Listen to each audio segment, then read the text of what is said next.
Bhaskar's area YouTube ఛానల్కు స్వాగతం. ఈరోజు ఉన్నటువంటి విద్య మరియు ఉద్యోగ సంబంధిత సమాచారంలోకి వెళ్తే DSC 2008 ఒప్పంద ఉపాధ్యాయుల జీతాలకు నిధులు విడుదల. మరి DSC 2008 పరీక్ష రాసి మరి సెలెక్ట్ అయినటువంటి అభ్యర్థులను వివిధ కారణాలతో మరి ప్రభుత్వం నియమించలేదు. ఇప్పుడు రీసెంట్గా DSC 2008 ఉపాధ్యాయులను ఒప్పంద ప్రతిపాదికన నియమించిన విషయం మనందరికి కూడా తెలిసిందే. మరి వీరికి జీతాలు అనేవి చాలా కాలంగా చెల్లించలేదు. ప్రస్తుతం DSC 2008 ఒప్పంద ఉపాధ్యాయుల జీతాలను చెల్లించడానికి మరి నిధులు అనేవి విడుదల చేయడం జరిగింది. DSC 2008 మినిమం టైమ్ స్కేల్ ఒప్పంద ఉపాధ్యాయుల జీతాలకు ప్రభుత్వం 29.84 కోట్లు విడుదల చేసింది. వీరికి గత కొన్ని నెలలుగా వేతనాలు రావట్లేదు. దీనిపై పలు ఉపాధ్యాయ సంఘాలు వినతులు సమర్పించాయి. దీంతో ప్రభుత్వం నిధులు విడుదల చేసింది. ICET కౌన్సిలింగ్ 4వ తేదీ నుంచి MBA MCA కోర్సుల్లో ప్రవేశాలకు నిర్వహించే ICET కౌన్సిలింగ్ను ఈ నెల 4 నుంచి 13 వరకు నిర్వహించనున్నట్లు ఉన్నత విద్యామండలి ప్రకటించింది. కన్వీనర్గా వైస్ చైర్మన్ రామ్మోహన్ రావు వివరించనున్నారు. ఈ నెల 4 నుంచి 8 వరకు రిజిస్ట్రేషన్, ధ్రువపత్రాల పరిశీలన, 9 వరకు వెబ్ ఆప్షన్స్ నమోదు, 10న ఆప్షన్స్ మార్పు, 13న సీట్ల కేటాయింపు చేయనున్నారు. సీట్లు పొందిన వారు 14 నుంచి 18 లోపు కళాశాలల్లో చేరాల్సి ఉంటుంది.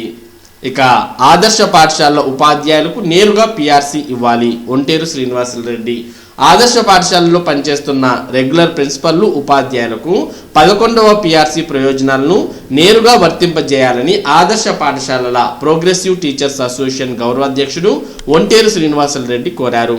ఇతర గ్రాంటిన్ ఎయిడెడ్ సంస్థలకు నేరుగా PRC వర్తింపజేస్తున్నట్లే ఆదర్శ పాఠశాలలో ఉపాధ్యాయులకు అమలు చేయాలని విన్నవించారు. దాంతోపాటు మరి ఆంధ్రప్రదేశ్ రాష్ట్ర వ్యాప్తంగా ఉన్నటువంటి మోడల్ స్కూల్ ఉపాధ్యాయులకు CPS విధానం వర్తింపజేస్తూ మరి ఉత్తర్వులు అనేవి విడుదల చేయడం జరిగింది. మరి ఈ CPS విధానం అనేది ఈ నెల అనగా డిసెంబర్ నెల నుంచే వీరందరికీ కూడా వర్తింపజేస్తున్నట్టు, ఇందుకోసం సపరేట్గా మరి డిడక్షన్ కోడ్ అనేది కూడా ప్రభుత్వం HRMS నుంచి విడుదల చేయడం జరిగింది. 2143_CPS_GIA అనే డిడక్షన్ కోడ్ అనేది కూడా మరి CPS మినహాయింపు కోసం మోడల్ స్కూల్స్ కోసం క్రియేట్ చేయడం జరిగింది అనే సమాచారాన్ని కూడా ఇక్కడ ఇవ్వడం జరిగింది. కాబట్టి ఆంధ్రప్రదేశ్ రాష్ట్ర వ్యాప్తంగా ఉన్నటువంటి మోడల్ స్కూల్స్ రెగ్యులర్ ఉపాధ్యాయులకు ఈ నెల డిసెంబర్ నెల నుంచే CPS మినహాయింపు అనేది కూడా రాబోతోంది. కాబట్టి CPS కూడా ఈ ఉపాధ్యాయులందరూ కూడా ఈ నెల నుంచి వర్తింపజేయబోతున్నారు. ఇక నేడు ICET అడ్మిషన్ నోటిఫికేషన్. రాష్ట్రంలో MBA MCA కోర్సుల్లో ప్రవేశాల కోసం మొదటి దశ అడ్మిషన్ షెడ్యూల్ శుక్రవారం విడుదల కానుంది. ఈ మేరకు గురువారం ఉన్నత విద్యామండలి vice chairman ICET convener professor K Rammohan Rao విడుదల చేసిన ప్రకటనలో ఈ నెల 4వ తేదీ నుంచి 8వ తేదీ వరకు MBA MCA అడ్మిషన్ల కోసం రిజిస్ట్రేషన్ చేసుకోవాలని సూచించారు. అలాగే అవే తేదీల్లో అభ్యర్థుల సర్టిఫికెట్ల పరిశీలన జరుగుతుందని తెలిపారు. ఈ నెల 4వ తేదీ నుంచి 9వ తేదీ వరకు వెబ్ ఆప్షన్స్ నమోదు చేసుకోవాలని, 10వ తేదీన ఆప్షన్స్ మార్చుకునేందుకు అవకాశం కల్పిస్తారని స్పష్టం చేశారు. ఈ నెల 13న సీట్ల అలాట్మెంట్ ఉంటుందని, సీట్లు పొందిన అభ్యర్థులు ఈ నెల 14వ తేదీ నుంచి 18వ తేదీలోపు సంబంధిత కళాశాలల్లో రిపోర్ట్ చేయాలని సూచించారు. PRC పై ప్రభుత్వంలో కదలిక, చర్చలకు ఉద్యోగ సంఘాలకు పిలుపు. నేడు మరోమారు జాయింట్ స్టాఫ్ కౌన్సిల్ భేటీ. ఉద్యోగ సంఘాల ఉద్యమ కార్యాచరణతో రాష్ట్ర ప్రభుత్వంలో కదలిక వచ్చింది. ఈ నేపథ్యంలో PRC సహా సంబంధిత అంశాలపై కార్యదర్శుల కమిటీతో చర్చించేందుకు రావాల్సిందిగా రాష్ట్ర ప్రభుత్వం ఉద్యోగ సంఘాలను ఆహ్వానించింది. ఇందుకోసం జాయింట్ స్టాఫ్ కౌన్సిల్లో భాగస్వామ్యులైన ఉద్యోగ సంఘాల ప్రతినిధులు సమావేశానికి హాజరు కావాల్సిందిగా ఆర్థిక శాఖ మానవ వనరుల విభాగం ముఖ్య కార్యదర్శి శశిభూషణ్ కుమార్ నుంచి గురువారం పిలుపు వచ్చింది. శుక్రవారం మధ్యాహ్నం 2 గంటల నుంచి సచివాలయం మొదటి బ్లాక్లోని సీఎం సమావేశ మందిరంలో కార్యదర్శుల కమిటీ సమావేశం అవుతుందని అందులో పేర్కొన్నారు. PRC నివేదికతో పాటు DA బకాయిలు, CPS రద్దు, అవుట్సోర్సింగ్ ఉద్యోగులకు వేతనాల పెంపు, కాంట్రాక్ట్ ఉద్యోగుల క్రమబద్ధీకరణ, కారుణ్య నియామకాల వంటి అంశాలపై కార్యదర్శుల కమిటీలో చర్చించేందుకు ఉద్యోగ సంఘాలు సమాయత్తమవుతున్నాయి. డిసెంబర్ 10లోగా పీఆర్సీపై ఓ స్పష్టత ఇస్తామంటూ సచివాలయ ఉద్యోగుల సంఘం అధ్యక్షుడు వెంకట్రామరెడ్డికి ముఖ్యమంత్రి హామీ ఇవ్వడంతో ఆ దిశగానే ఈ సమావేశాన్ని ఏర్పాటు చేసినట్టు సమాచారం.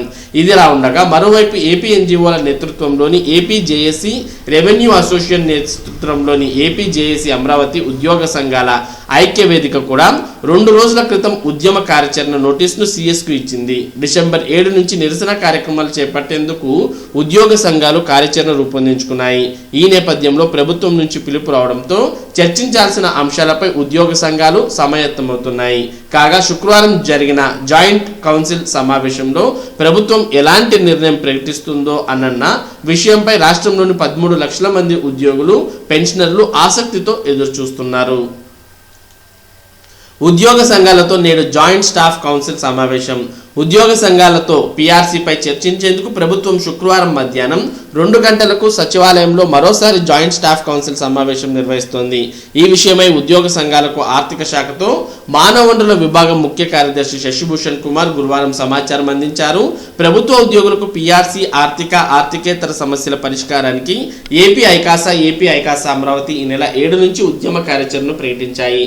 ఈ నేపథ్యంలో జాయింట్ స్టాఫ్ కౌన్సిల్ సమావేశం నిర్వహించేందుకు ప్రభుత్వం నిర్ణయించడం చర్చనీయాంశమైంది. పునరుచ్చరణ తరగతులు 15 వరకు. ఫార్మేటివ్ 1 ఆధారంగా ఈ నెల 15 వరకు 1 నుంచి 9 తరగతుల విద్యార్థులకు పునరుచ్చరణ తరగతులు నిర్వహించాలని పాఠశాల విద్యాశాఖ ఆదేశాలు జారీ చేసింది. జూలై 27 నుంచి 31 వరకు నిర్వహించిన బేస్ లైన్ పరీక్షతో పోల్చితే ఎక్కువ మందికి పునరుచ్చరణ నిర్వహించాల్సి ఉందని పేర్కొంది. విద్యారంగ సమస్యలపై ఎమ్మెల్సీలు ఫ్యాప్టో నిరసన దీక్ష నేడు. ఉపాధ్యాయ విద్యారంగ సమస్యలపై ప్రభుత్వ నిర్లక్ష్య వైఖరికి నిరసనగా ఎమ్మెల్సీలు, ఉపాధ్యాయ సంఘాల సమైక్య ఫ్యాప్టో రాష్ట్ర కార్యవర్గ సభ్యులు విజయవాడలో శుక్రవారం నిరసన దీక్ష చేస్తున్నట్లు ఫ్యాప్టో చైర్మన్ సుధీర్ బాబు, ప్రధాన కార్యదర్శి శరత్ చంద్ర, ఏపీటీఎఫ్ ప్రధాన కార్యదర్శి పాండురంగ వరప్రసాదరావు తెలిపారు. పీఆర్సీ ఇప్పటికే 41 నెలలు ఆలస్యమైందని, వారం రోజుల్లో రద్దు చేస్తామన్న CPS పై 2.5 ఏళ్లు గడిచినా ఎలాంటి చర్యలు తీసుకోలేదని విమర్శించారు. డిఏలు పెండింగ్లో ఉన్నాయని, ఒప్పంద ఉద్యోగుల క్రమబద్ధీకరణ చేయట్లేదని పేర్కొన్నారు. థీసిస్ సమర్పణకు గడువు పెంచిన యూజీసీ. ఎంఫిల్, PhD స్కాలర్లు తమ థీసిస్ సమర్పించేందుకు గడువును యూనివర్సిటీ గ్రాంట్స్ కమిషన్ యూజీసీ మరో 6 నెలలు పొడిగించింది. ఈ నెల 31వ తేదీ వరకు ఉన్న గడువును వచ్చే ఏడాది జూన్ 30వ తేదీ వరకు పొడిగించినట్లు యూజీసీ అధికారులు తెలిపారు. స్కాలర్లు ప్రయోజనాలను దృష్టిలో ఉంచుకొని ఈ నిర్ణయం తీసుకున్నట్లు చెప్పారు. జూన్ 30వ తేదీన లేదా అంతకు ముందు థీసిస్ సమర్పించాల్సిన విద్యార్థులందరికీ ఈ వెసులుబాటు వర్తిస్తుంది. పైన పేర్కొన్న 6 నెలల గడువు పొడిగింపును ప్రదర్శనకు సంబంధించిన ఆధారాలను సమర్పించే అవకాశాన్ని యూనివర్సిటీలు 2 కాన్ఫరెన్సుల్లో ఇవ్వవచ్చని వెల్లడించారు. ఫెలోషిప్ కాల వ్యవధి 5 ఏళ్లుగానే ఉంటుంది. భారత్లో ఒమిక్రాన్ అనూహ్యం కాదు, ప్రపంచమంతా జాగ్రత్తలు పాటించాలి. WHO ప్రతినిధి పూనం కేత్రపాల్. 29 దేశాల్లో కొత్త వేరియంట్. కోవిడ్ కొత్త వేరియంట్ ఒమిక్రాన్ కేసులు భారత్లో బయటపడడం అనూహ్యమేమీ కాదని, మనమంతా దేశాలు అనుసంధానమై ప్రపంచంలో జీవిస్తున్నామని ప్రపంచ ఆరోగ్య సంస్థ WHO ఆగ్నేయాసియా ప్రాంతీయ డైరెక్టర్ డాక్టర్ పూనం కేత్రపాల్ సింగ్ పేర్కొన్నారు. ఈ నేపథ్యంలో అన్ని దేశాలు అప్రమత్తంగా ఉండాలని, వైరస్ కట్టడికి అవసరమైన అన్ని చర్యలు చేపట్టాలని సూచించారు. కరోనా మిగతా వేరియంట్లకు తీసుకున్నట్టే ఒమిక్రాన్కు కూడా కోవిడ్ జాగ్రత్తలు తీసుకోవాలని అన్నారు. WHO ఆగ్నేయాసియా ప్రాంతంలో గుర్తించిన తొలి 2 కేసులు ఇవేనని ఆమె తెలిపారు. ఒమిక్రాన్ వేరియంట్లో ఉత్పరివర్తనాలు ఎక్కువగా ఉన్నాయని, అందులో కొన్ని ఆందోళనకరంగా కనిపిస్తున్నాయని చెప్పారు. దక్షిణాఫ్రికాలో 172 కేసులు. ఒమిక్రాన్ తొలిసారి వెలుగు చేసిన దక్షిణాఫ్రికాలో ఈ రకం కేసులు మొత్తం 172 వరకు బయటపడినట్లు WHO తెలిపింది. బోట్స్వానాలో 19 కేసులు నమోదయ్యాయి. ఘనా, నైజీరియా, పశ్చిమాఫ్రికా, ఇతర ఆఫ్రికన్ దేశాల్లోనూ కేసులు పెరుగుతున్నట్లు WHO తెలిపింది. కాగా America, Netherlands, Hong Kong, Israel, Belgium, Britain, Germany, Australia, Italy, Denmark, Austria, Canada, Sweden, Switzerland, Spain, Portugal, Japan, France, Brazil తదితర 29 దేశాల్లో ఈ కేసులు బయటపడ్డాయి. నార్వేలో కొత్త విజృంభణ. ఒమిక్రాన్ నార్వేలో విజృంభిస్తోంది. దేశ రాజధాని ఒస్లో పరిసర ప్రాంతాల్లో 50 మందికి పైగా దీని బారిన పడ్డారు. నార్వేలో గత సోమవారం తొలి కేసు బయటపడగా బుధవారం నాటికి అనూహ్యంగా పెరిగాయి. సింగపూర్లో దక్షిణాఫ్రికా నుంచి వచ్చిన ఇద్దరికి ఒమిక్రాన్ సోకినట్లు అధికారులు తెలిపారు. బడులకు 14% తగ్గనున్న ప్రత్యక్ష హాజరు. ఒమిక్రాన్ వ్యాప్తి భయాల కారణంగా భారత్లో పాఠశాలకు విద్యార్థుల ప్రత్యక్ష హాజరు 14% మేర తగ్గే అవకాశం ఉందని లోకల్ సర్కిల్స్ సంస్థ సర్వేలో వెల్లడైంది. ఆ సంస్థ దేశవ్యాప్తంగా 308 జిల్లాల్లో 15,875 మంది తల్లిదండ్రుల నుంచి అభిప్రాయాలు సేకరించింది. తమ పిల్లల్ని ప్రత్యక్ష తరగతులకు పంపడం మానేస్తామని 14% మంది తల్లిదండ్రులు తెలిపారు. దేశంలో ఒక్క ఒమిక్రాన్ రకం కేసు వెలుగు చూసినా చిన్నారులను బడులకు పంపబోమని మరో 5% మంది వెల్లడించారు. తమ జిల్లాల్లో ఆ రకం కరోనా వ్యాప్తి బయటపడినప్పుడే పిల్లల్ని పాఠశాలకు పంపే విషయంపై నిర్ణయం తీసుకుంటామని మరో 10% మంది పేర్కొన్నారు. మొత్తానికి భారతదేశంలో కూడా ఒమిక్రాన్ అనేది ప్రవేశించడం జరిగింది.